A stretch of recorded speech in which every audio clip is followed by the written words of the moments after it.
കർത്താവിൻ്റെ ആത്മാവ് എൻ്റെ മേലുണ്ട്.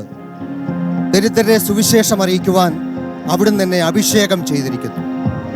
ബന്ധിതർക്ക് മോചനവും, അന്ധർക്ക് കാഴ്ചയും, അടിച്ചമർത്തപ്പെട്ടവർക്ക് സ്വാതന്ത്ര്യവും, കർത്താവിന് സ്വീകാര്യമായ വത്സരവും പ്രഖ്യാപിക്കാൻ അവിടുന്ന് എന്നെ അയച്ചിരിക്കുന്നു.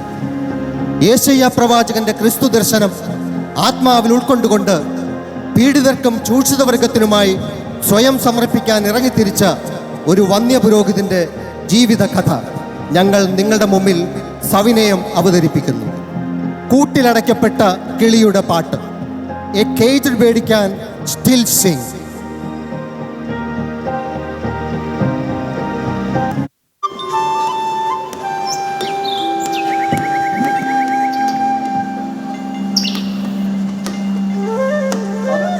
ഞാൻ പറയാറില്ലേ, എന്റെ ഇതേ ഭവനം അതാണിത്. മനോഹരമായിരിക്കുന്നു. ബാബു, ബാബയും അമ്മയും എവിടെ? ആണോ? ബാബാ, ബാബാ, വരുന്നു. ഇത് ആരാ വന്നിരിക്കുന്നു നോക്കിയേ? Father John. ഞാൻ പറയാറില്ലേ. നമസ്തേ ഫാദർ. നമസ്കാരം. കണ്ടിട്ട് വളരെ സന്തോഷം. വളരെ സന്തോഷം. ഇരിക്കൂ ഫാദർ. നന്ദി ബാബ. മനോജ് പറയാറുണ്ട് അങ്ങയെക്കുറിച്ച്. അങ്ങേക്ക് ഞങ്ങളോടുള്ള സ്നേഹവും ഞങ്ങളുടെ ജീവിത രീതിയും സംസ്കാരവും ഒക്കെ പഠിക്കാനുള്ള അങ്ങയുടെ താല്പര്യത്തെ പറ്റിയിട്ട്. ഓനെ ബാബൻ, ഓനെ മോൻ അകത്തിയെന്ന് അമ്മയോട് പറ. ഫാദറിന് എന്തെങ്കിലും കുടിക്കാനുണ്ട്. ശരി, അവിടെ മുറിച്ചു വെച്ച മാമ്പഴമുണ്ട്, അതുകൂടി എടുത്തു. എത്ര മനോഹരമാണ് ബാബ ഈ ഗ്രാമം. ഇവിടുത്തെ കാറ്റ് എത്ര സുഖകരമാണ്. ഈ കാറ്റ് ഈ ദേശത്തിൻ്റെ ഒരു പ്രത്യേകതയാണ്. പ്രകൃതി കനിഞ്ഞു നൽകിയ സൗരഭ്യം. അത് തീർത്തും ശരിയാണ് ബാബ. അങ്ങനെ ഇവിടുത്തെ താമസവും മറ്റും. ഞാനിവിടെ കുറച്ച് അകലെയാണ് താമസം. മനോജ് എന്നോട് ഈ ഗ്രാമത്തെക്കുറിച്ച് വാദോരാതെ സംസാരിക്കാറുണ്ട്. അപ്പോൾ മുതൽ എൻ്റെ ആഗ്രഹമാണ് ഇവിടെ വരാനും ഈ ജനങ്ങളോടൊക്കെ കുറച്ച് നാൾ താമസിക്കാനും. അങ്ങനെ വന്നതാണ്. അതേതായാലും നന്നായി പാടാം. നന്ദി മോളെ. ആരാണ് ബാബ ഇവൾ? അവൾ എനിക്ക് മകളെ പോലെയാണ് ഫാദർ. അവളുടെ ഭർത്താവിനെ ഇവിടുത്തെ ചില രാഷ്ട്രീയക്കാരും ചില പ്രമാണികളും ചേർന്ന് അകാരണമായി ജയിലിലടച്ചു. ഇവരുടെ കൃഷിഭൂമി മുഴുവൻ അവർ തട്ടിയെടുത്തു. ഈ നിൽക്കുന്ന ബാലൻ അവളുടെ മോനാണ്. സുഖമില്ലാത്ത കുട്ടി. അല്ലറ ചില്ലറ കോഴി വളർത്തലും പിന്നെ ഞാൻ കൊടുക്കുന്ന ചില്ലറ പണവും ഒക്കെയാണ് അവളുടെ ജീവിതമാണ്.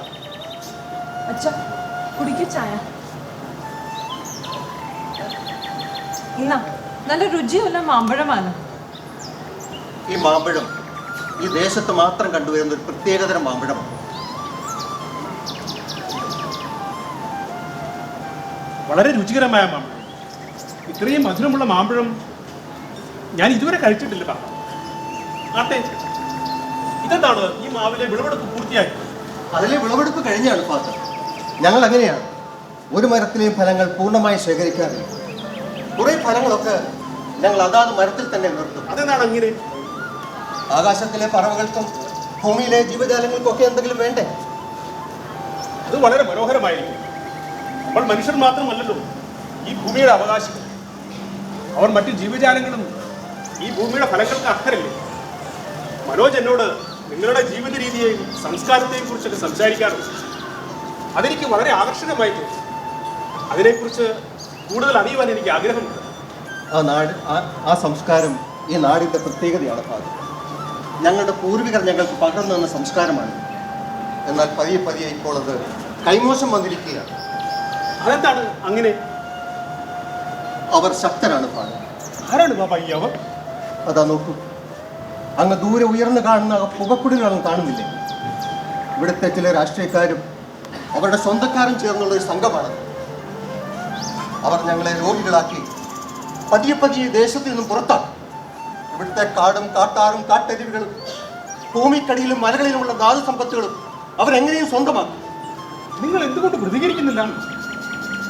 പ്രതികരിച്ചതാണ് ഫാദർ. പ്രതികരിച്ച പലരെയും അവർ അകാരണമായി ജയിലിലടച്ചു. ആ കൂട്ടത്തിൽ ഇവിടെ ഭർത്താവിനെ എന്ത് കുറ്റമാണ് അവരുടെ മേൽ ചുമത്തിയിരിക്കുന്നത് പോലും ആർക്കും അറിയില്ല. ഈ ബാലൻ സ്കൂളിൽ പോലും പോകാൻ കഴിയാത്ത വിധം രോഗിയാണ്. അത് വളരെ ദുഃഖകരമായ. എനിക്കിതിനെക്കുറിച്ചൊന്നും ഇത്ര ആഴത്തിൽ അറിവുണ്ടായിരുന്നു. അവർ ചെയ്യുന്നത് ശരിയല്ല. നമുക്കിതിനെതിരെ എന്ത് ചെയ്യാൻ കഴിയുമെന്ന് നോക്കണം ബാബ.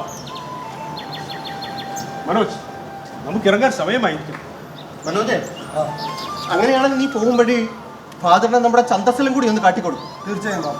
ഒന്ന് നിൽക്കണേ, ഞാനും കൊണ്ട് ചന്തയിലേക്ക്. എന്നാ പെട്ടെന്ന് പോയാൽ അങ്ങനെ എന്നാണ് ഫാദർ ഈ വഴിക്കൊക്കെ? ഞാൻ വരും ബാബ. എനിക്കിവിടെ പലതും ചെയ്തു തീർക്കാനും.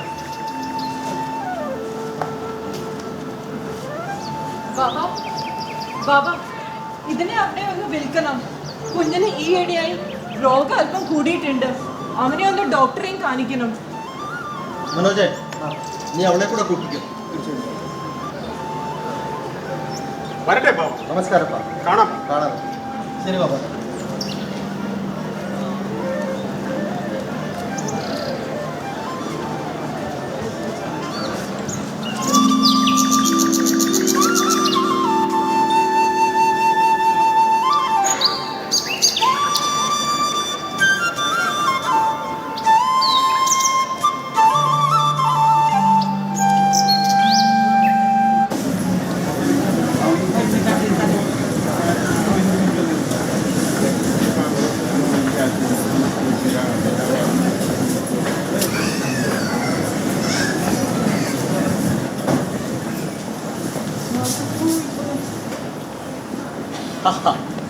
ഈ കോഴിയുമായി നീ എവിടെ പോകുന്നു?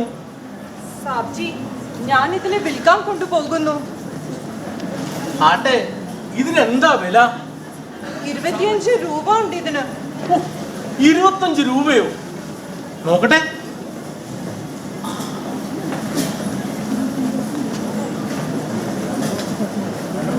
ഇതിന് വേണമെങ്കിൽ 5 രൂപയുണ്ട്. ഇത് വേണമെങ്കിൽ എടുത്തോണ്ട് പോയിക്കോളൂ. സാബ്ജി, സാബ്ജി, ഇതിന് 25 രൂപ വിലയുണ്ട്. എന്റെ കുഞ്ഞിന് കലശലായ രോഗമാണ്. അവനെ ഒന്ന് ഡോക്ടറെ കാണിക്കണം. അവന് എങ്ങനെയും ഭക്ഷണം വാങ്ങി കൊടുക്കണം.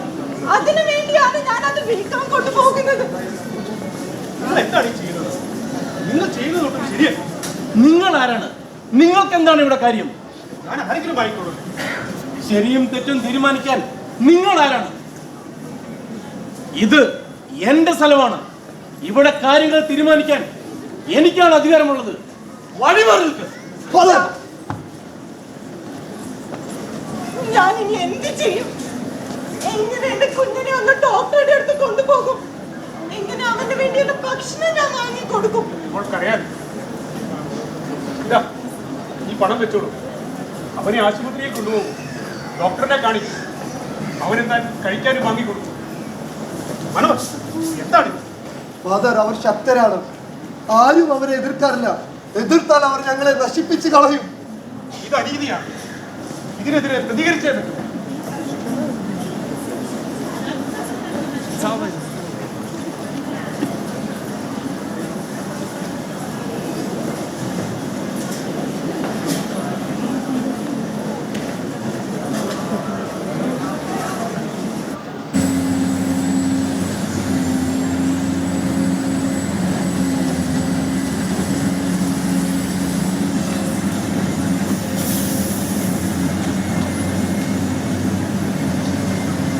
മിനിസ്റ്റർ, എന്തുകൊണ്ടാണ് നിങ്ങൾ വാഗ്ദാനം ചെയ്ത ഭൂമി കൈമാറാൻ ഇത്ര വൈകുന്നത്?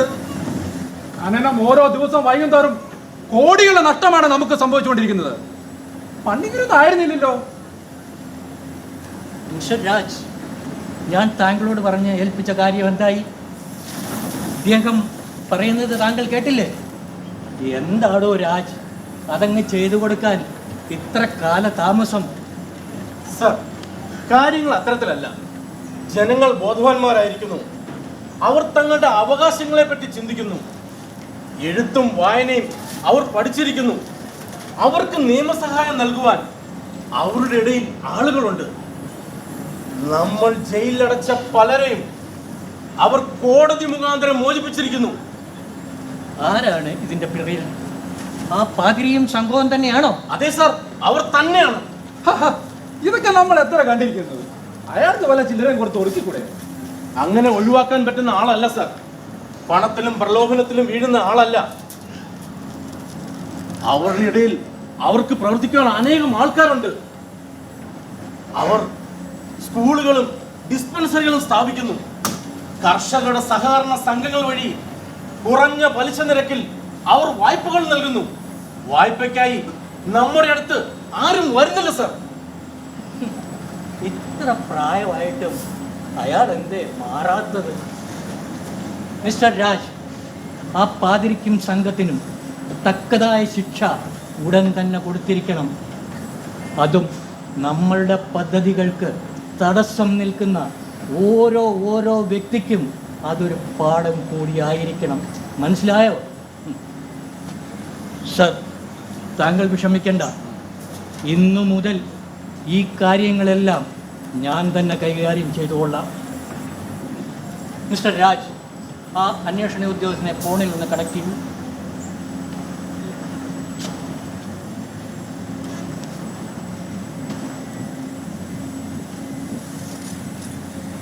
ഹലോ. ഹലോ, നമസ്കാരം സർ. സാർ, ഒരു നിമിഷം മിനിസ്റ്ററുമായി സംസാരിക്കൂ. ഇതാ സാർ.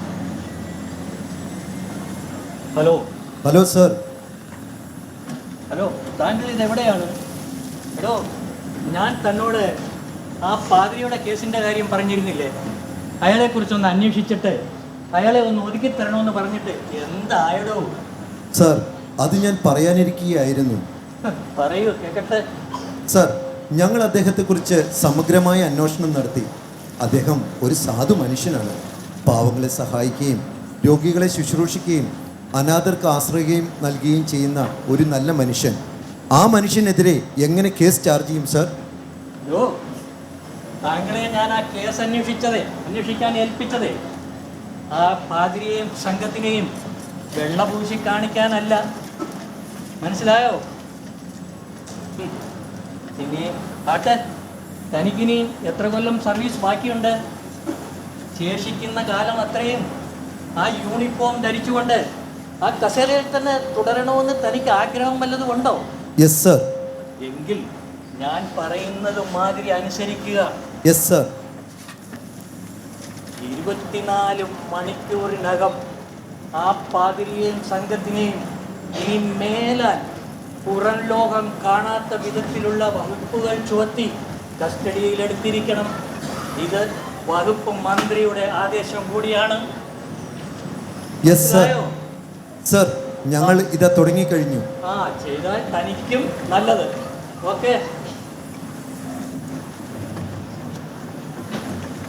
എന്താ, രണ്ടുപേർക്കും സന്തോഷമായില്ലേ? ചെയ്താൽ എല്ലാവർക്കും നല്ലത്. ഓർക്കുക, ഇതിന്റെ പ്രയോജനം നമുക്ക് എല്ലാവർക്കും കൂടെ ഉള്ളതാ. Don't worry, we will manage it. എന്താ, ഈ സന്തോഷത്തിൽ നമ്മൾക്കിന്നൊന്ന് കൂടിയാലോ? ഞാൻ എല്ലാം ശരിയാക്കിയിട്ടുണ്ട്. നിങ്ങൾ വരും.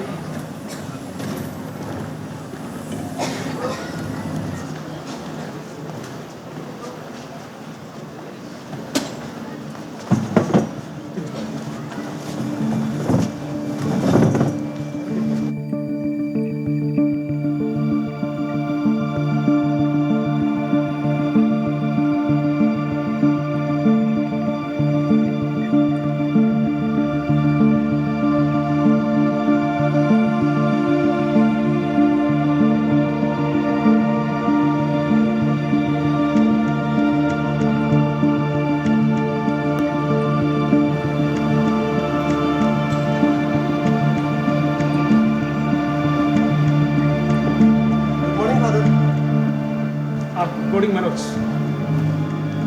വരൂ, ഇരിക്കൂ. നീ എവിടെ നിന്നാണ് വരുന്നത്? ഞാൻ ഗ്രാമത്തിൽ നിന്നാണ് വരുന്നത്. എന്തൊക്കെയുണ്ട് ഗ്രാമത്തിൽ വിശേഷങ്ങൾ? ഗ്രാമത്തിലെ ഖനനം നിർത്തലാക്കാൻ ഹൈക്കോടതിയുടെ ഉത്തരവായിരിക്കുന്നു. എന്തായാലും നന്നായി. അങ്ങേ അന്വേഷണ ഏജൻസികൾ ചോദ്യം ചെയ്തു എന്ന് കേട്ടു. അന്വേഷണ ഏജൻസികൾ എന്നെ ഒരു ദിവസം മുഴുവൻ ചോദിച്ച് നമ്മുടെ പ്രവർത്തനങ്ങളെ കുറിച്ചൊക്കെ വിശദമായി ചോദിച്ചറിഞ്ഞു. ഞാൻ അവരുടെ എല്ലാ ചോദ്യങ്ങൾക്കും കൃത്യമായ ഉത്തരവും നൽകി. എവിടെയോ എന്തൊക്കെയോ കുഴപ്പമുള്ള പോലെ തോന്നുന്നു ഫാദർ. അങ്ങ് സൂക്ഷിക്കണം. ഇതാണ് മനോജ്, നാം നിയമവിരുദ്ധമായി ഒന്നും ചെയ്തിട്ടില്ല. ഭരണഘടന നമുക്ക് നൽകുന്ന അവകാശങ്ങൾക്കുള്ളിൽ നിന്നുമാണ് നാം പ്രവർത്തിച്ചിട്ടുള്ളത്. അവർ പാവങ്ങളായ ആദിവാസികളെ ചൂഷണം ചെയ്തു. നമ്മുടെ യുവാക്കളെ നക്സലുകളായി മുദ്രകുത്തി ജയിലിൽ അടച്ചു. നാം അവരെ ബോധവാന്മാരാക്കി. ഭരണഘടനയുടെ 5-ാം ഷെഡ്യൂളും പേസ പോലുള്ള നിയമങ്ങളും നടപ്പിലാക്കുക വഴി ഇവിടുത്തെ ഭരണകൂടങ്ങൾക്കും ഗ്രാമസഭകൾക്കും ആദിവാസി ജനതയ്ക്കും നമ്മുടെ ഭൂമിയിന്മേലും അതിന്റെ വിഭവങ്ങളിന്മേലും ഇവർ കൂടുതൽ അധികാരം ലഭ്യമാക്കി. പക്ഷെ അവർ നമ്മളെ വികസന വിരോധികൾ എന്ന് വിളിക്കുന്നുവല്ലോ. എന്താണ് മനോജ് വികസനം? നമ്മൾ വികസനത്തിനെതിരല്ല. ഇവിടെ രാഷ്ട്രപിതാവിന്റെ ദൃഷ്ടിയിൽ ഓരോ വികസനവും ഈ സമൂഹത്തിലെ അടിച്ചമർത്തപ്പെട്ട പാവങ്ങളുടെയും അധസ്ഥിതരുടെയും ഉന്നമനം ലക്ഷ്യമാക്കിക്കൊണ്ടുള്ളതായിരിക്കണം. ഇല്ലാത്ത പക്ഷം ചൂഷണമായി മാറും. പക്ഷെ ഇവിടെ എന്താണ് സംഭവിക്കുന്നത്? അതെ, ഇവിടെ അവർ വികസനത്തിന്റെ പേരിൽ നമ്മുടെ ഭൂമി കയ്യേറുന്നു. പാവങ്ങളായ ആദിവാസികളെ ചൂഷണം ചെയ്യുന്നു. അവരുടെ ഭൂമിയിൽ നിന്നും പുറത്താക്കുന്നു. അങ്ങനെയും അവർ ജയിലിൽ അടയ്ക്കുമോ? പറഞ്ഞതുപോലെ കടപ്പയിൽ കൈവച്ചിട്ട് തിരിഞ്ഞു നോക്കുന്നവർ എനിക്ക് യോഗ്യരല്ല. അവരെന്നെ ജയിലിൽ അടച്ചേക്കാം. പക്ഷേ എനിക്ക് ഭയമില്ല. Yet, truth must be spoken. Right to dissent must be upheld. Justice should reach to the doorsteps of the poor. We are part of the process. I am not a silent spectator. I am part of the game. I am ready to pay the price, whatever it may be.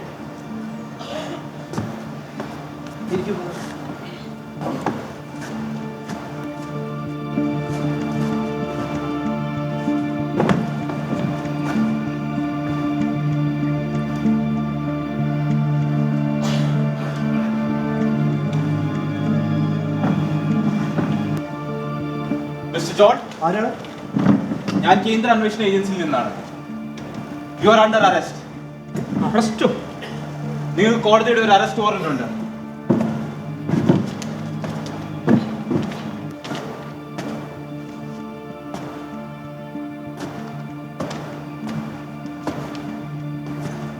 ഈ പറയുന്ന കാര്യങ്ങളിലൊന്നും എനിക്ക് മനസ്സിലാവില്ലാത്തതാണ്. നിങ്ങളുടെ പ്രവർത്തനം ദേശീയ സുരക്ഷയ്ക്ക് ഭീഷണിയാണ്. നിങ്ങൾക്ക് Maoist ഉൾപ്പെടെ പല നിരോധിത സംഘടനയുമായി ബന്ധമുള്ള തെളിവ് ഞങ്ങൾക്ക് ലഭിച്ചിട്ടുണ്ട്. നഗരത്തിൽ നടന്ന കലാപത്തിൽ നിങ്ങൾക്കുള്ള തെളിവിനെ പറ്റി ഞങ്ങൾക്ക് തെളിവുണ്ട്. എന്ത് തെളിവാണ് നിങ്ങൾക്ക് ലഭിച്ചിരിക്കുന്നത്? അത് ഞങ്ങൾ കോടതിയിൽ ഹാജരാക്കിക്കോളാം. നിങ്ങൾ ഞങ്ങൾക്കൊപ്പം വരണം. ഒരു നിമിഷം. ഗുരുവിനേക്കാൾ വലിയ ശിഷ്യനില്ല, യജമാനേക്കാൾ വലിയ ദാസനുമില്ല. അവർ എന്നെ പീഡിപ്പിച്ചുവെങ്കിൽ നിങ്ങളെയും പീഡിപ്പിക്കുമെന്ന് അറിഞ്ഞുകൊള്ളുക.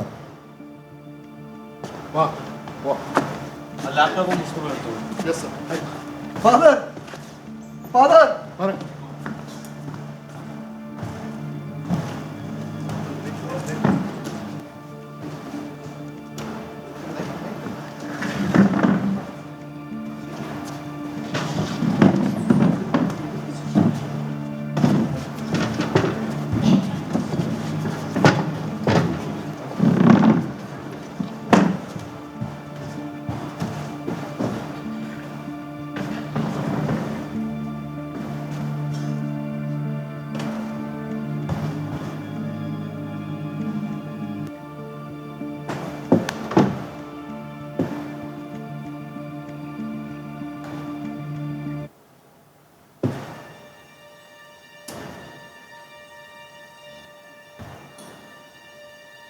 ബാബാ, ബാബാ, ബാബാ, നമ്മുടെ ഫാദറിനെ പോലീസ് അറസ്റ്റ് ചെയ്തിരിക്കുന്നു.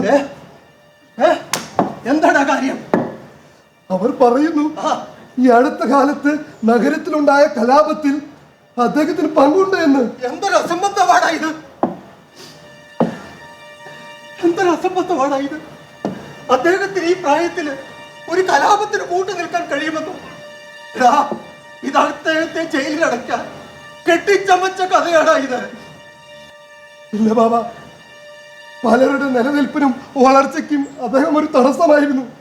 അദ്ദേഹത്തിന് ഒരിക്കലും ഒരു കലാപത്തിന് കൂട്ടു നിൽക്കാൻ കഴിയില്ല. അച്ഛന്റെ ആരോഗ്യസ്ഥിതി ഇപ്പോൾ എങ്ങനെ? അദ്ദേഹം വളരെ ക്ഷീണിതനാണ് ഇപ്പോൾ.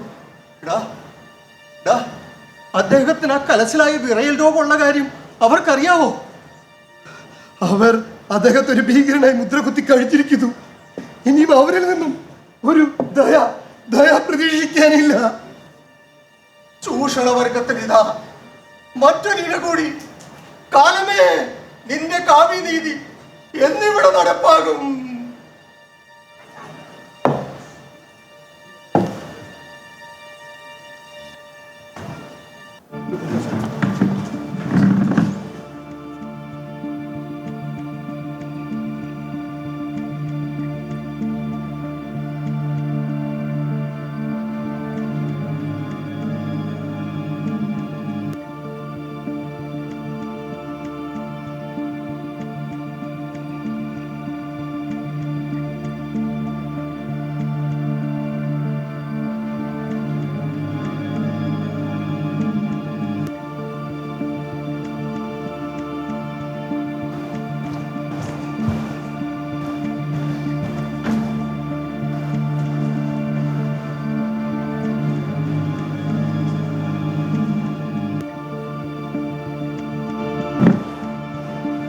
ജോൺ, നിങ്ങളുടെ വിസിറ്റർ വന്നിട്ടുണ്ട്.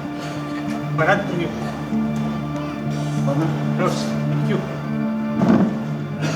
എന്തായി ഇതിന്റെ ആപ്ലിക്കേഷന്റെ കാര്യം?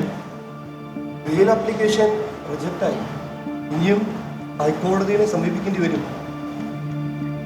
എനിക്കൊരു സിപ്പറും സ്ട്രോയും കിട്ടുന്ന കാര്യമോ?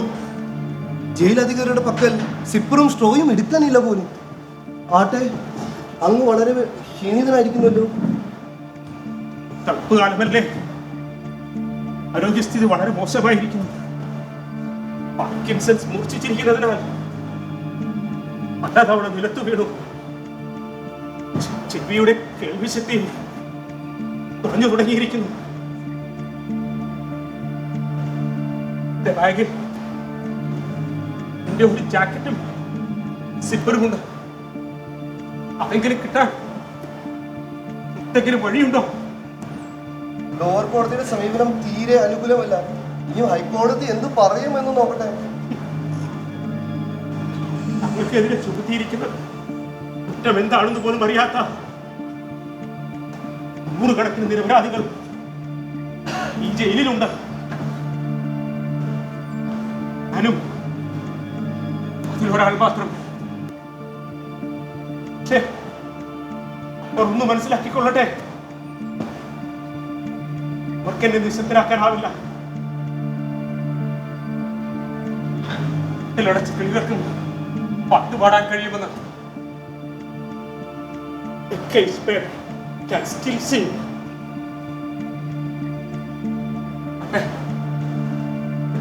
എന്ത് പറയുന്നു? അവരെല്ലാവരും വളരെ ദുഃഖത്തിലാണ് അങ്ങയുടെ അറസ്റ്റ് വാർത്ത അറിഞ്ഞത് മുതൽ. എങ്കിലും അവരൊന്നും കീഴടങ്ങാൻ തയ്യാറല്ല. നമ്മുടെ മണ്ണിനെയും പ്രകൃതിയും സംസ്കാരത്തെയും സംരക്ഷിക്കാൻ അവർ പ്രതിജ്ഞാബദ്ധരാണ്. അവരെല്ലാവരും വളരെ ദുഃഖത്തിലാണെങ്കിലും അങ്ങയുടെ അറസ്റ്റ് വാർത്ത അവരുടെ വീര്യത്തെ ആളി കത്തിച്ചിട്ടേ ഉള്ളൂ ഫാദർ. നന്നായി, നിങ്ങളെ അനുഗ്രഹിക്കട്ടെ. എല്ലാവരെയും എന്റെ അന്വേഷണം അറിയിക്കുക. തീർച്ചയായും father.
Bail application number 179/2021, bail application for father John.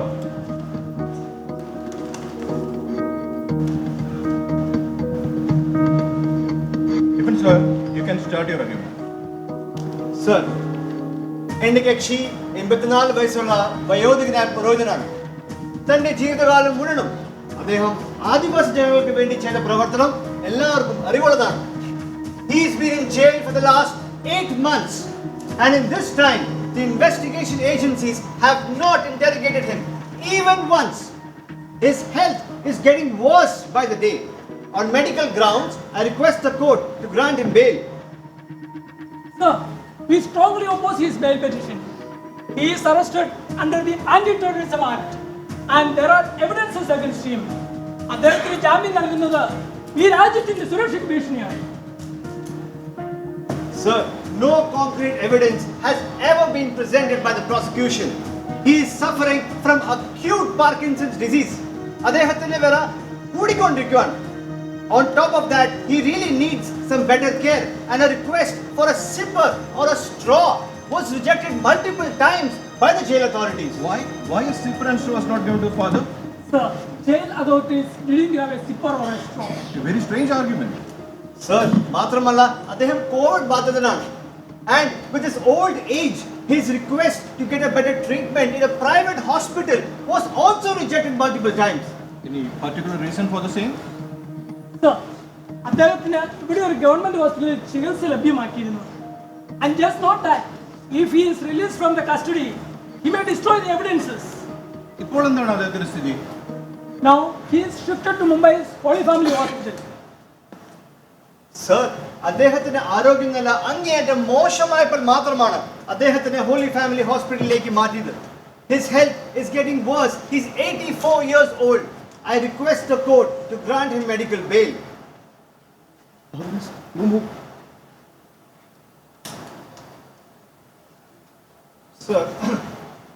Sir, I have just received a very sad news, and I would like to present it to the court.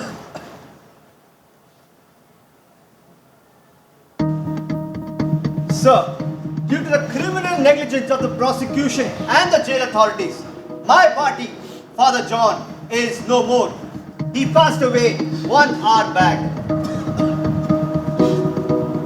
ആരോപണ വിധേയൻ മരണപ്പെട്ടതിനാൽ ഈ case 2025 September 23 മാറ്റിവെച്ചിരിക്കുന്നു. The court is adjourned for today.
Yeah, please. So we have an appointment to discuss about Father John today. Oh yeah, please. Sit Thank down. you, sir. Shall we begin? Sure. So, sir, ഈ കഴിഞ്ഞ ദിവസം പുറത്തു വന്ന ഒരു വാർത്തയിലേക്ക് ഞാൻ താങ്കളുടെ ശ്രദ്ധ ക്ഷണിക്കട്ടെ. ഫാദർ ജോണിന്റെ കമ്പ്യൂട്ടർ വർഷങ്ങൾക്ക് മുന്നേ തന്നെ ഹാക്ക് ചെയ്യപ്പെട്ടുവെന്നും അദ്ദേഹത്തിനെതിരായ അന്വേഷണ ഏജൻസി സബ്മിറ്റ് ചെയ്ത എവിഡൻസ് എല്ലാം ഫേക്ക് ആയിരുന്നു എന്നാണ് റിപ്പോർട്ടിൽ. ഫാദറിന് അർഹിച്ച നീതി ലഭിച്ചിട്ടില്ല എന്ന് പലപ്പോഴും അഭിപ്രായപ്പെട്ട താങ്കൾക്ക് എന്താണ് ഇതിനെക്കുറിച്ച് പറയാനുള്ളത്? Yes, I was always of the opinion that this was totally a fabricated case against him. He is implicated in this case with the manipulated evidences. Interestingly, investigation agencies did not interrogate him even once during this entire 8 months and never asked for his custody. ചുരുക്കി പറഞ്ഞാൽ വിചാരണ കൂടാതെ വധശിക്ഷ നടപ്പിലാക്കിയായിരുന്നു അവർ. ഇപ്പോൾ പുറത്തു വരുന്ന വാർത്തകളും അത് ശരിവെക്കുന്നതാണല്ലോ. സോ എവിടെയാണ് വീഴ്ച സംഭവിച്ചത്? Who is responsible for this? Who is responsible? Well, that's a relevant question. We as a nation responsible for this mistake.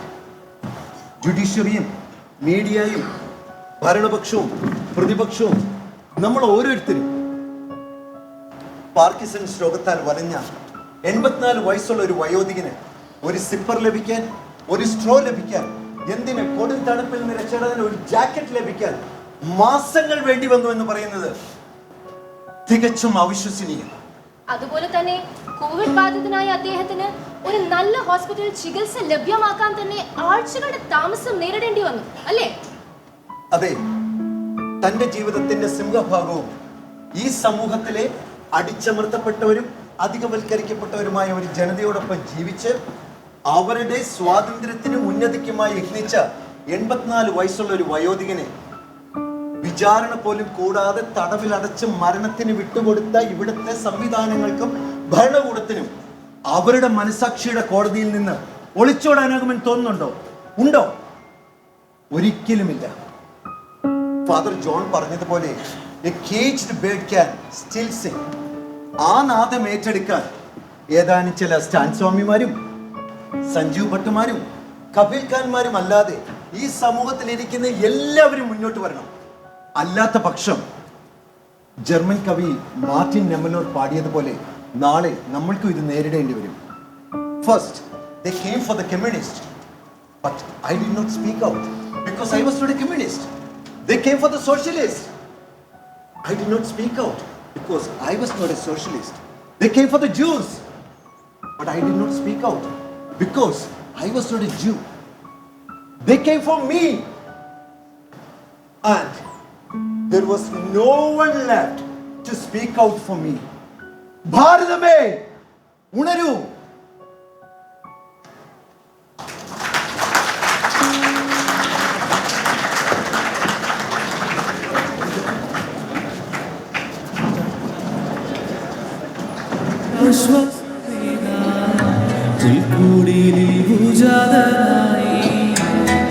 ശബ്ദമില്ലാത്തൊരു ശബ്ദമായി നാടുവിട്ടു കാടുകേറി പീലാത്തോസ് കൈ കഴുകി യൂതന്മാർ ക്രൂശിലെത്തി നീതിപീഠങ്ങളും കൈവിടിഞ്ഞു നീതിപാലകർ കണ്ണടച്ചു കള്ളന്മാരൊപ്പമന്ന് നഗ്നനായി നീ മരിച്ചു നിന്നെ ഇവർ ചാപ്പകുത്തി രോഗിയാക്കി കൊന്നു നിന്നെ നാടിനൊരു നാവായി മാറാൻ ഇനിയും നീയൊന്നൊരുക്കൂ അഴലിൽ വീണുഴലുന്ന ജനതയ്ക്കു ഇന്നു നീ ഉയരത്തിൽ തെളിയുന്ന ശിഖയാകണം അഴലിൽ വീണുഴലുന്ന ജനതയ്ക്കു